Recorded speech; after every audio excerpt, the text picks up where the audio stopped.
All right, guys, what's going on? Welcome back to the Everything College Football Podcast. Today, me and Nick here, we're doing our 2025 preview and prediction for the Texas Tech Red Raiders.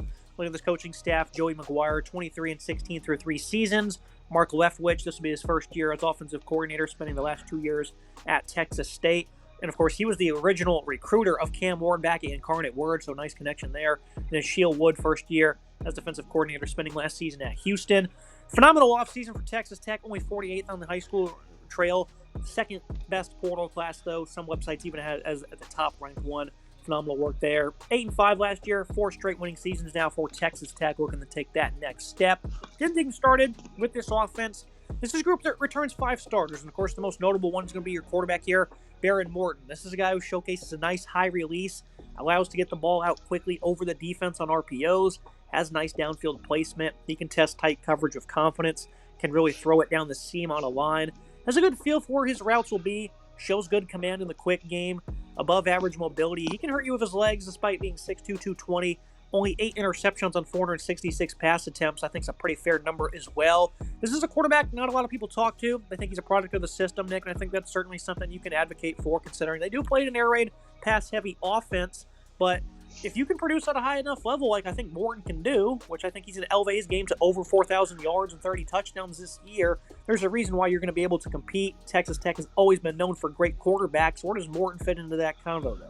Yeah, I think he certainly fits into it. We recently talked about Josh Hoover at TCU, and I think Morton's a very strong player in this conference as well, similar to Hoover. I think they're both guys that are going to attempt to throw the ball a ton. Morton, 466 attempts last year, 63% comp rate, 3,300 yards passing, 27 touchdowns, 8 picks here. And I think it's, again, he's a guy that's going to be able to throw the ball a ton. I look at the interception ratio. It's a stat I throw out sometimes. Interception percent ratio was 1.7% for Morton last year, which is lower than what Hoover had at TCU. Again, if you want to compare somebody else in the conference, only 8 interceptions on 466 attempts is a pretty good number. Anything below 2% I think is a really strong number in terms of interception percent ratio there. The TD percent ratio was 5.8, another stat I find quite interesting and I like. The 27 touchdowns was strong for Morton last year. He's really good in the pocket. He's also a little bit mobile, like you said. He can certainly run if he has to. I think the accuracy, maybe I want to see that get a little bit higher, but I don't think 63% is really making me that too upset. This air raid offense, they're going to throw the ball a ton again this year. They threw the ball a lot last year, top 10 passing offense, just under 300 yards per game through the air, and they scored a ton of points.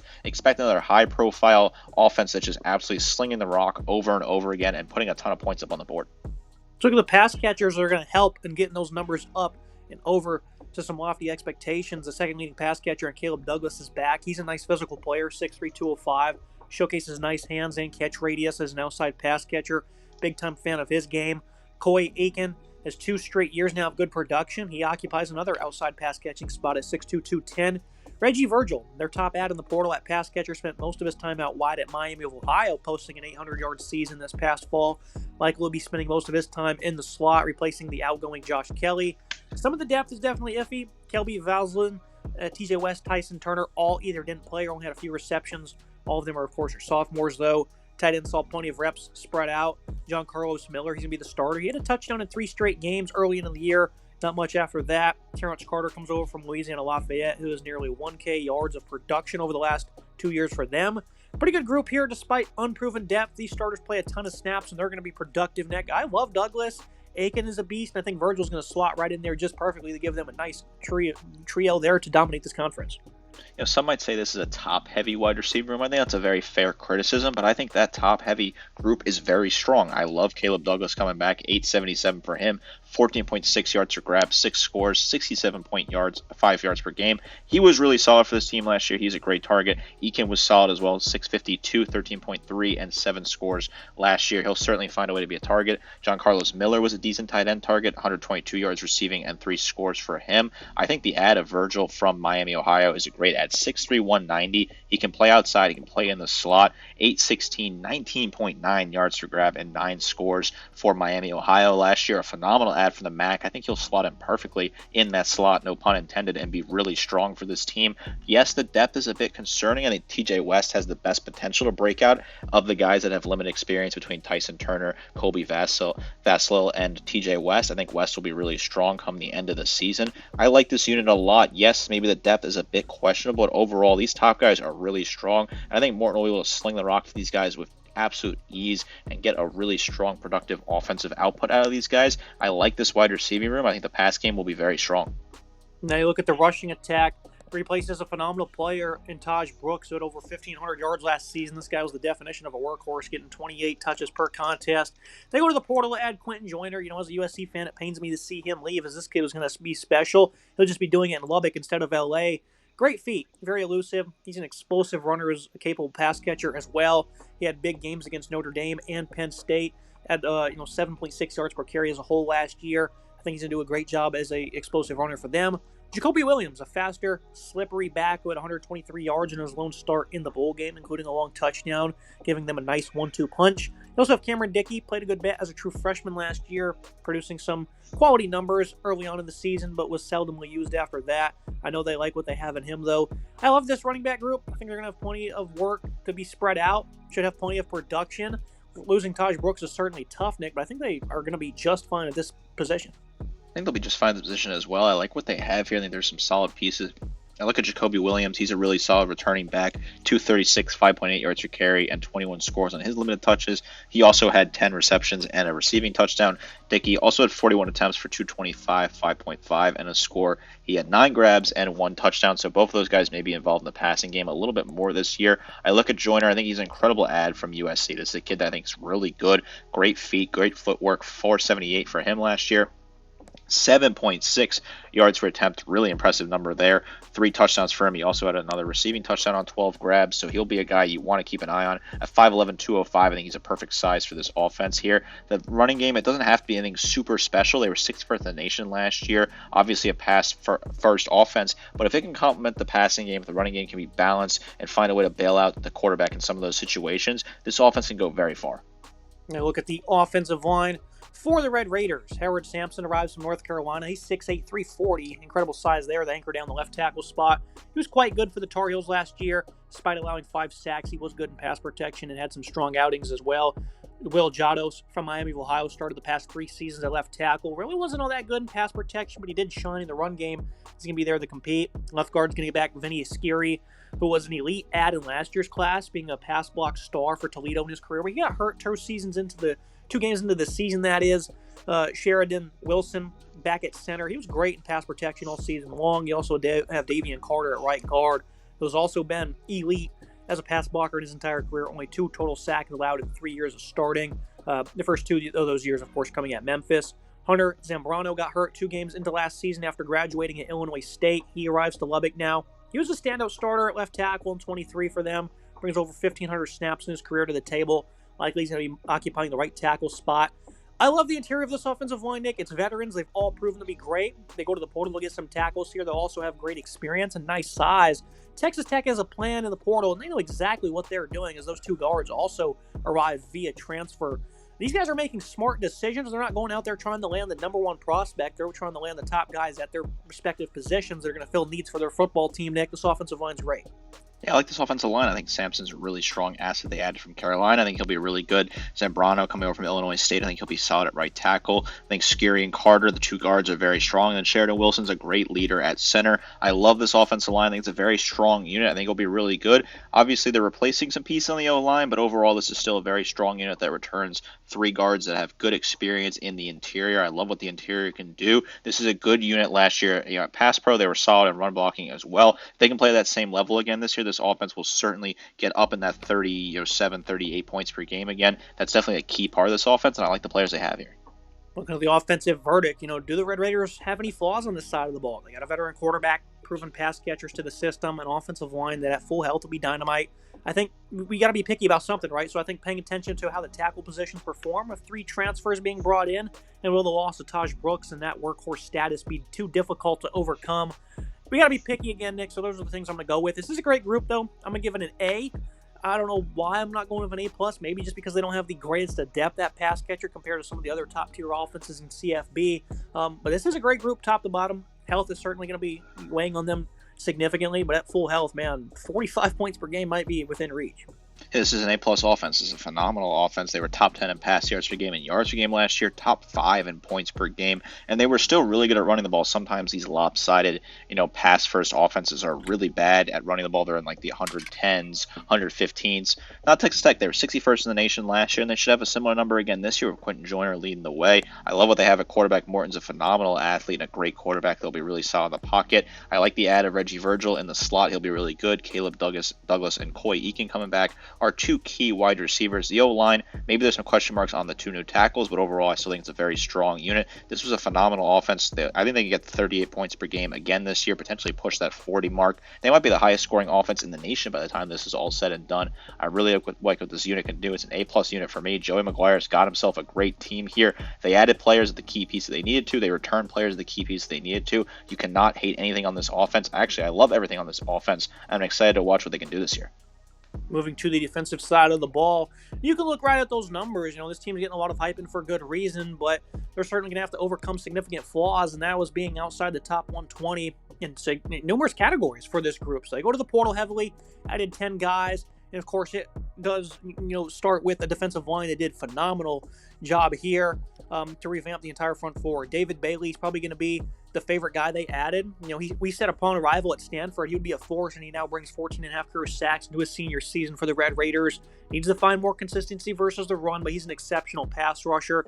His speed, quickness, feel for the position really stands out. Romello Height, now in his fourth different school, but he really impressed for Georgia Tech last year as a run defender. Was really forceful as a pass rusher despite only 2.5 sacks. He definitely wreaked havoc. Terrell Tillman was solid in 100-plus snaps. Charles Esther was pretty good versus a run as a starter in 9 games. Solid group here, Nick, in terms of the edges. We only had 21 sacks last year as a team. Of course, the interior we'll talk about in a minute is even greater. These guys are probably going to eat this year. You're going to see them easily double that sack total. They're going to be top 5 in college football when we're said and done with this group. Yeah, I really like what this group can do. I think this is a really strong edge group here. It starts with David Bailey, who was a really strong add from Stanford. The Matter-Day product was really good for that program. 31 total tackles last year, 8 tackles for loss, 7 sacks. 8 QB hurries, and 5 forced fumbles. He was really aggressive at getting in there and punching the ball out, which I thought was really impressive from Bailey. He'll be a star for this team, a really good ad. Height was a really solid ad from Georgia Tech as well. He's bounced around a bunch of programs, but he's a guy that you can probably rely on to be solid. They can move him around. He's got some versatility as well. A guy that's been in a couple different stops, so he's got some good experience. Terrell Tillman was a previous transfer from Oregon who was solid in some of his reps last year. 3.5 sacks. A QB hurry and 9 total tackles for him. He's not a bad asset at all. And then when I look at the other player, Charles Esther, he had 18 total tackles, 2 tackles for loss, and a pass breakup in his 9 games. He should see a nice workload increase as well. Love the 4 guys there. A very strong unit to start here. And then we're going to talk about the interior, which is also extremely strong as well. Now we go ahead and look at that middle part of this defensive line. They also have some phenomenal additions from the portal. Lee Hunter, 6'4", 325. He was a premier run defender in his 3 seasons at UCF. Also progressed as an interior pass rusher as well. They went to NIU to pick up Skylar Gill Howard, who was an elite run stopper in his 2 years of action at 290 pounds. Also put up 5 sacks. Added a 2-year starter from Houston and A.J. Holmes, who was a really good run defender for them. They get one of their own starters back, Amarian Banks, 6'5", 300, provided quality play over the past 2 seasons. Jaden Cofield, 310 pounds, saw nearly 350 snaps. Pretty solid, ranking 3rd in tackles for loss on the team. Another fellow redshirt sophomore from last year, Braylon Rigsby, saw 300-plus snaps as well and was quite solid. 295-pounder is what he is tabbed at. Very, very deep group. This defensive line's nasty, Nick. One of the nation's best. Power of the portal being showcased here, and I think Ole Miss from last year is a great comp because they went to the portal heavily and he's got a significant amount of talent. They had 120 tackles for loss, had one of the best pass rushers in the country. Nobody could run the ball on them. I think that's going to be in Texas Tech's future, Nick, where these guys are going to be a complete brick wall up front. No one's going to do anything against them. Man, what a unit here in the interior is quite strong. They bring in Lee Hunter from UCF. He was previously at Auburn and Central Florida. He was from Mobile, Alabama. He was solid last year. 45 total tackles, 9.5 tackles for loss, a sack, 6 QB hurries. He was pretty good in 2023 as well, with 69 tackles and 11 tackles for loss in that season. Expect him to be strong there. Gil Howard was a great add from Northern Illinois. 51 total tackles, 8 tackles for loss, 5 sacks, 4 QB hurries. Impressive numbers for him. I think he's a really solid asset. They bring in A.J. Holmes, who had 40 total tackles, 8.5 tackles for loss, 7 QB hurries, and 2 sacks. He's a really strong asset as well. I think they're really stealing him from a conference opponent in state is really impressive in my opinion. Banks as well returns for the team. Marion Banks, that is, 16 total tackles, 3 tackles for loss, and a QB hurry. Last year, he had 4.5 tackles for loss. The year prior, a phenomenal unit here, right? Just a great, deep defensive line that really addressed the needs from last year. That defensive line struggled last year. They struggled at times against the run. They brought in a bunch of different pieces here and made this immediately a strength and a big winner for this team. Great portal work by Joey McGuire and company. Now look at the middle of the defense, a spot where they didn't have to do any portal work because they returned 2 great starters here. Jacob Rodriguez, the best of the bunch. He was absurd versus the run, was a tackle machine, was quite strong in coverage as well. You have Ben Roberts, nearly 200 total tackles over the last 2 seasons as a critical starter for them. He's been good versus the run, doesn't create as many negative plays as his counterpart in Rodriguez. He was also horrid in coverage, so these things he can work on to really be, that standout duo. Bryce Ramirez got on the field in 7 games for 100-plus snaps. You also have John Curry, saw 200-plus reps and was pretty respectable. Great group here. Everyone who got a snap last year is back, Nick, so they certainly have defined depth. And, of course, those 2 starters are going to be tremendous. Great depth here. I really like what they have, and I really like their return overall. I think this is a very strong linebacking core that's got some key assets, and it starts at the top with their top 2 returning tacklers. Rodriguez was the number 1 tackle. Roberts was the number 2 tackler. They get both of them back. Rodriguez, 127 total tackles. 77 of those were solo tackles. 11 tackles for loss, 5 sacks, a pick, 4 pass breakups. He's all over the place. Also had 3 forced fumbles. Love what Rodriguez can do. Roberts is pretty good himself as well. 83 total tackles, 5 tackles for loss. That's 200-plus tackles right there between those 2 guys. A really impressive number. The depth, I think, is good as well. John Curry, 35 total tackles, a tackle for loss, and a pick. He wasn't bad at all last year. And Bryce Ramirez, in his 7 games, limited reps, but 17 total tackles, a tackle for loss, and a pick. He should get a more increased role in backup relief as well. Great linebacking core here. I love this unit. They return a bunch of guys that have good experience. I'm excited to see what this unit can do this year. Now I moved to the secondary for Texas Tech. This group was the 2nd worst pass defense in the country, as only Tulsa was worse at defending teams through the air. This was just a theme for them during the regular season. In the bowl game, they were terrible. They gave up 341 yards on 11 completions, Nick. That is unreal, and it was mainly the same starters they had all year long, where they gave up 300-plus yards on pretty much a weekly basis. And, of course, they had a pass defense that gave up 506 yards to Abilene Christian in Week 1 in a 1-point victory, Nick. I mean, they're having shootouts with FCS teams. So this secondary has a lot to overcome. Marion Horn returns after being the top corner last fall in the starting role. He was quite good as well. He did work versus the run. He was battle-tested in coverage, though, giving up 500-plus yards, allowed a 60% comp rate, gave up 5 touchdowns. So he needs to step up his play in most regards. Bryce Pollock comes over from Mississippi State after being a sturdy starter. Was also very sharp versus the run and much more consistent in coverage. So a nice established cornerback starting duo, I think. Dante Balfour was a very good 2-year starter for Charlotte and will contest for a starting nod. Amir Boyd was solid rotational player the last 2 years at corner. They also got Tyrion Grant from Purdue, who was no good, 250 snaps for the Boilers. A.J. McCarty returns to his spot in the slot. He needs to improve, though. Missed 15 tackles, was solid in coverage. Needs to get better with fundamentals to limit yards after catch. Go ahead and highlight the safety group as well. They made a phenomenal addition in Cole Wisnowski from North Dakota State. He didn't end up playing last year due to injury, but he was an elite player across the board in 2023, and overall a great coverage asset across his career. He is 6'4", 220 though, so I certainly wonder how his athletic ability will transfer to defending in the Big 12. I think he can be an asset in the box or in the slot regardless, though. They get back a starter in Chapman Lewis, who struggled in all areas, but was quite stellar in coverage, surprisingly. All the guys in the depth behind them were on roster last year. Raquel Dingle being the most notable, seeing 100-plus snaps at linebacker. Great effort here to improve the secondary. We're going to see how it works out. Do you think they landed enough high-level players, Nick, because they only ended up getting 5 guys in the portal? As much money that they spent, I would have liked to see potential a little bit more. Am I being too unreasonable? The portal, the work was solid from the secondary, but the secondary overall was absolutely brutal last year. They needed to do a little bit more, in my opinion, but I'm still confident that this could be a better unit than was last year. I mean, obviously, it's going to have to be better than what was last year. I think they will improve enough to a point where this team will be competitive in the conference. I start with Horn, who returns 56 total tackles, 3 tackles for loss, 5 pass breakups for him. Chapman Lewis was really good in coverage, surprisingly. 43 total tackles, a tackle for loss, 3 picks, 3 pass breakups from him. A.J. McCarthy was also solid in coverage, 32 total tackles, 7 tackles for loss, 2 picks, 2 pass breakups. One of those picks he did take to the house. Miguel Dingle will probably move around a lot this year. He played at linebacker. They'll probably play him in a variety of roles in the secondary. 29 total tackles, 2 tackles for loss. He was not a bad coverage asset. Marquez Stevenson was not great for this team. 23 total tackles, 2 pass breakups last year. The portal work, they added 3 interesting guys here. I think Pollock was a solid add from Mississippi State. He had 9 pass breakups last year, a pick, and 48 total tackles. I think he'll be really solid at starting corner for this team. Wisnowski comes over from North Dakota State. Curious to see what they do with him, but he's a high upside add. And then Dante Balfour was a really exciting add from Charlotte. He had 11 pass breakups last year and 2 picks, had 11 pass breakups and a pick in 2023 as well. 50-plus tackles in the past 2 seasons for him. I'm quietly excited to see what he looks like if he ends up getting some solid playing time this year. The secondary's got to be better, right? They were 133rd in the nation against the pass last year. That's downright abysmal. If this team has any sort of aspirations of competing for a conference title, they have to be stronger in the secondary. Did they do enough? Only time will tell, but I do like some of the adds here. I think this is a good start for this group. Look at the defensive verdict. The Red Raiders were abysmal on this side of the ball last year, leading to plenty of shootouts, but McGuire's certainly sick of that being the notion of Texas Tech for the last 10 to 20 years, as this strong portal class costed them lots of money, but should pay big dividends overall. They have an incredibly deep group with size and skill up front, 2 ballers in the middle, and a revamped secondary to cap it off. How much can they truly progress? I think your guess is as good as mine, but it's most certainly imminent, Nick. I quite frankly think the secondary is just not going to be that good. But the thing is, this pass rush is going to have 50 sacks this year, Nick, and that's going to do wonders for them in the back end. I think that's going to be enough to really make them a strong competitor. I'm still going with a B-. I think I'd probably go ahead and move that up to a B, though, considering what I just said. That's the range for me. They'll definitely improve this year. By how much, we're just not sure.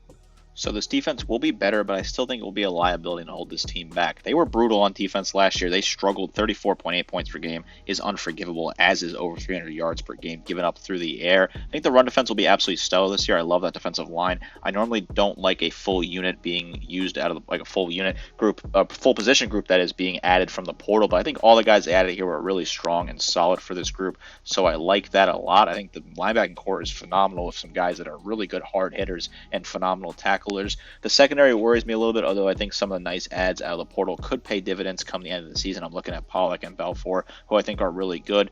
They have to be better, against the pass. Can only go up from here, right? They cannot be any worse this year, in my opinion. I think that is just a very low bar for them. But if they want to win this conference, they got to be more well-rounded on defense. The coaching has to take a step forward here, and these transfers have to be as high impact as we hope they can be. I'm not buying in fully on this team. I think they will certainly improve, but I still think the defense will be a liability in some of those games against tougher opponents. I like the progress, but I still think it's just not quite up to that high level to win the Big 12. Now we'll go to the schedule and the prediction. Texas Tech has a great shot to compete on a national level following an elite portal class that can completely resurrect its defense, while the offense has a lock to be one of the nation's top producers. Biggest things to monitor: how consistent will they be on offense? How can they handle the adversity versus the tougher opponents? And how much will the defense really gel, as they were awful versus the pass last year? They have on paper a great group in the trenches that, honestly, is SEC caliber of how deep they are with the size and the skill. I wonder how far it'll take them, though, especially if they can get to the CFP. I think they can be dangerous. This is a great group here, Nick. But all those questions I just asked, it's going to be hard for them to check the boxes on all of them. Consistency, adversity, gelling the defense together. This team hasn't had an opportunity like this since the Pirate was in town, Nick. I'm going with 10 wins here. I think they can win the conference. I could also see 8-4 as well, as some of those things are just not being talked about enough. This is not a cakewalk of a schedule by any means. At Utah, Arizona State, Kansas State, BYU might come to town of a sturdy defense and cause some issues. And at Morgantown, maybe could be a little tricky for you as well. I like this team, I really do. But I think some of those questions, Nick, that we want to have answered are not going to look pretty in certain contests, and that might hold them back. Texas Tech is probably the biggest boom or bust team in college football right now. They could go out and absolutely run the table and win this conference and be very strong. The non-conference is nothing super crazy, although the game against Oregon State is quite interesting. Or they could end up winning 7-8 games like they did last year and kind of just not live up to the hype that we are hoping for. This offense is the best offense they've had since, the legendary head coach was in town for this team. And obviously, that air raid sort of style that the Pirate ran was really good for this team. Mike Leach was able to get the offenses firing. He's smiling down from heaven, looking at this offense, saying, "Damn, that's a hell of a unit they got there. A great quarterback, great wide receiving core. I like Quentin Joyner out of the portal. The O line, I think, is still a strong enough unit to compete. The defense is your biggest question mark. If this defense can improve even 25%, this team can go to the college football playoff with the way that the schedule is set up. This is a very talented team. I love the ads on the defensive line. I think the ads in the secondary were solid as well. This is a team that's a complete wild card, in my opinion. They could certainly go out there and run the table and make things happen and go compete, for a college football playoff spot, or they could fall apart and struggle on some of those tougher road trips and find themselves back in the Liberty Bowl or the Independence Bowl or someplace where they have higher aspirations than that. I think Joe McGuire is a phenomenal coach, and he's proving that the gamble hiring him a couple years ago was the right move for this Texas Tech program. They're spending a ton of money in the portal and in their high school recruiting ranks. They're not afraid to flex the NIL money, and I don't blame them. They have a good donor base and a great alumni base that's pumping some money into this program. They're going to be a national title contender in the future with the amount of money that they're spending. This team is heading in the right direction, and I'm very excited to watch that unfold. The defense has to be better. It starts with the defense for me. If the defense can be better this year, this team can go a long way. A wait-and-see approach for me. I'm keeping my eye on this team, though. I'm excited to watch them early on in the season, see what they can do. This is a very intriguing squad they got out in Lubbock. The sky is certainly the limit for this group.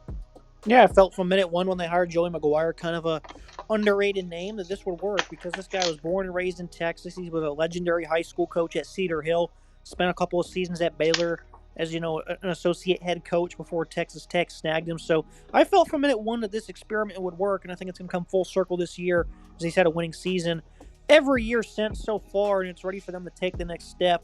Where we've always asked, what can Texas Tech do with a little bit of a defense? Well, now it's put up or shut up, Nick. So I'd love to see them have success, but if they don't, it's just going to be a tough blow, especially for people that want to see transparency in this in college football and see more people be able to compete. Yeah, it's certainly going to be a big blow if this defense can't play up to the level here. I have high hopes and high expectations, and a lot of people do. This team's getting a ton of love in social media for the first time in 15 years, it feels like. So I'm excited to see what they can do. Everyone remembers that game against Texas in 2008 where they were able to pull off that upset with the Crabtree touchdown and saw the energy the fan base had when that team was one of the top teams in the nation. If this team can start playing at a high level again, that fan base will absolutely be going berserk. It'll be a very fun team to watch. I'm super excited for 2025 for the Texas Tech Red Raiders. That's for today's episode. Make sure you guys like, comment, subscribe. See you next time.